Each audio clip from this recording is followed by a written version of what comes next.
Everyone, welcome back to your own YouTube channel Faizan classes.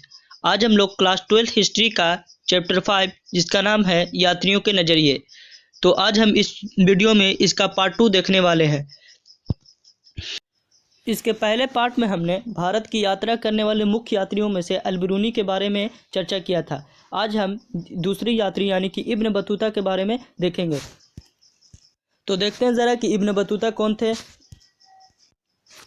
तो Ibn Battuta का जन्म जो हुआ था 24 फरवरी 1304 ईस्वी में अफ्रीका महादेश के एक देश मोरक्को देश में तेंजियर नामक स्थान पर हुआ था।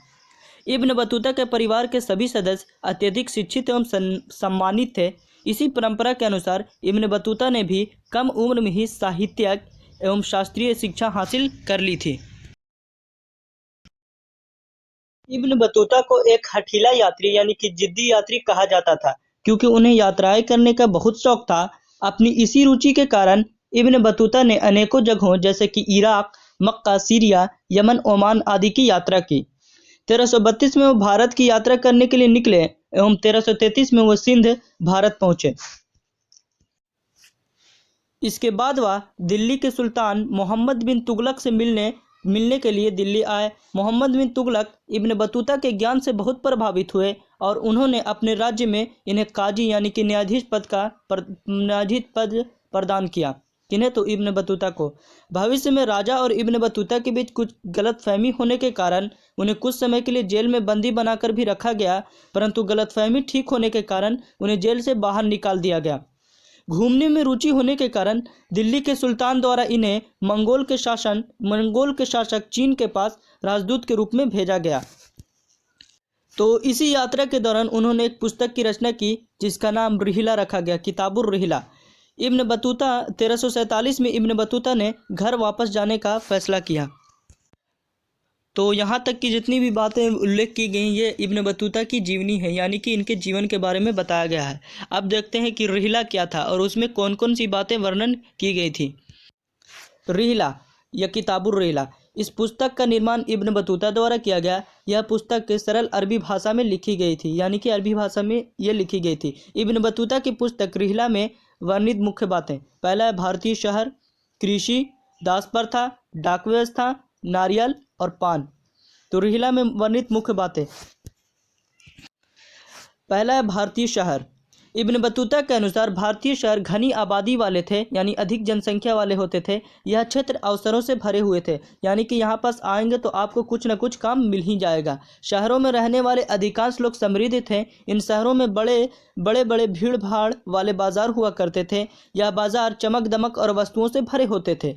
इन बाजारों में मंदिर तथा मस्जिद सभी प्रकार के धर्म स्थल हुआ करते थे। वहीं इन्होंने फिर भारतीय कृषि के बारे में वर्णन किया कि भारतीय कृषि के बारे में इब्न बतूता ने लिखा कि भारत में उपजाऊ मिट्टी होने के कारण वर्ष में 2 बार कृषि की जा सकती थी। पश्चिमी क्षेत्रों के मुकाबले भारत में कृषि की उपज ज़्यादा थी। आगे है कपड़ा। तो उन्होंने कपड़ा के बारे में भी उल्लेख किया कि भारत में रेशम, जरी आदि कपड़ों की अत्यधिक मांग थी।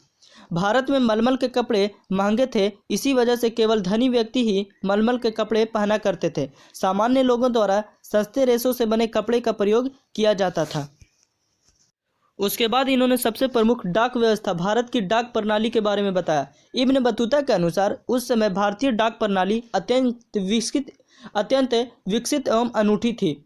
एक सामान्य व्यक्ति को सिंध से दिल्ली की यात्रा करने में लगभग 50 दिन लगते थे, यानी कि कोई भी व्यक्ति पैदल अगर यात्रा करता था कहाँ से, तो सिंध से दिल्ली, तो उसे 50 दिन का समय लगता था। परंतु डाक व्यवस्था द्वारा खबर केवल 5 दिन में ही सिंध से दिल्ली पहुंचा दी जाती थी। उस समय मुख्य रूप से 2 प्रकार की डाक व्यवस्था प्रचलित थी। पहला था अश्व डाक व्यवस्था, जिसे उलूक कहते थे।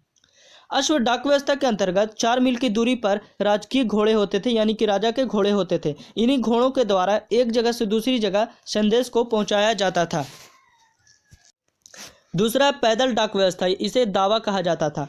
पैदल डाक व्यवस्था के अंतर्गत संदेशवाहक एक हाथ में एक संदेश तथा दूसरी हाथ में एक छड़ी लेकर भागता था, जिस पर कुछ घंटियां लगी होती थी, यानी कि एक व्यक्ति के एक हाथ में संदेश रहता था, वहीं दूसरी हाथ में एक छड़ी रहता था जिस पर घंटियां टंगी हुई रहती थी।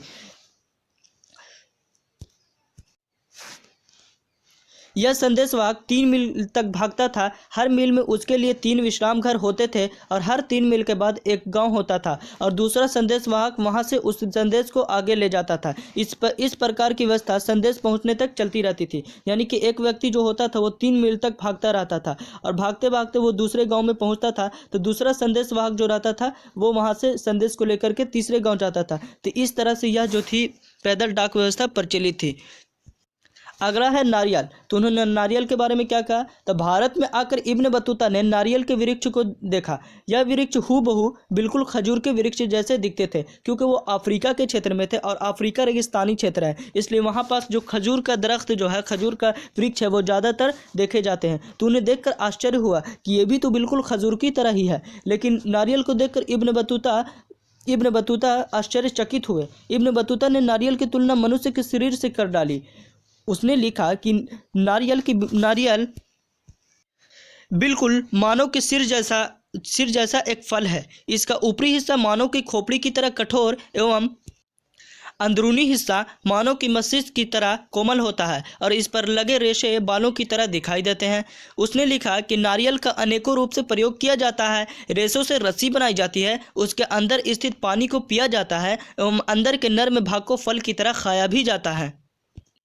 उसके बाद उन्होंने पान के बारे में उल्लेख किया कि पान की बेल के बारे में, पान की पेड़ के बारे में, यहाँ पास पेड़ होगा, पेड़ के बारे में इब्न बतूता ने लिखा कि इस पर कोई फल नहीं होता, इसे केवल पत्तियों के लिए उगाया जाता है। यानी कि पान में कोई फल नहीं होता, इसे केवल पत्तियों के लिए उगाया जाता है। इसके प्रयोग करने की विधि भी विचित्र है। इसे खाने से पहले इस पर सुपारी रखी जाती है और छोटे छोटे टुकड़ों में तोड़ लिया जाता है। फिर इस सुपारी और पत्तों को एक साथ मुंह में रखकर चबाया जाता है एवं कुछ समय बाद थूक दिया जाता है।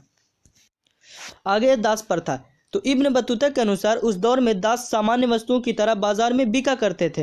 यानी दास यानी कि नौकर जो होते थे वो बाजार में बिका करते थे। इन दासों का उपयोग घरेलू कामकाज के लिए किया जाता था। पुरुष दास मुख्य रूप से पालकी उठाने के लिए उपयोग किए जाते थे एवं महिला दास घरेलू कामकाज के लिए रखी जाती थी। पुरुष दासों की कीमत महिला दासों से कम होती थी।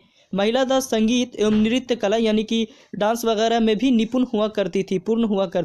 कुछ अवसरों पर इनके द्वारा संगीत एवं नृत्य का प्रदर्शन भी किया जाता था। यानी कि कुछ खास अवसर होते थे तो ये जो महिला दास होती थी ये नृत्य किया करती थी। कभी कभी कुछ राजाओं द्वारा इन दासों को गुप्तचरों के रूप में लोगों के घरों में निगरानी के लिए भी भेजा जाता था। दासों के संबंध में इब्न बतूता ने अपने 3 अनुभव बताए हैं। पहला मोहम्मद बिन तुगलक ने नसरुद्दीन नामक धर्म उपदेशक से खुश होकर के उसे 1 लाख मुद्राएं और 200 दास दिए थे।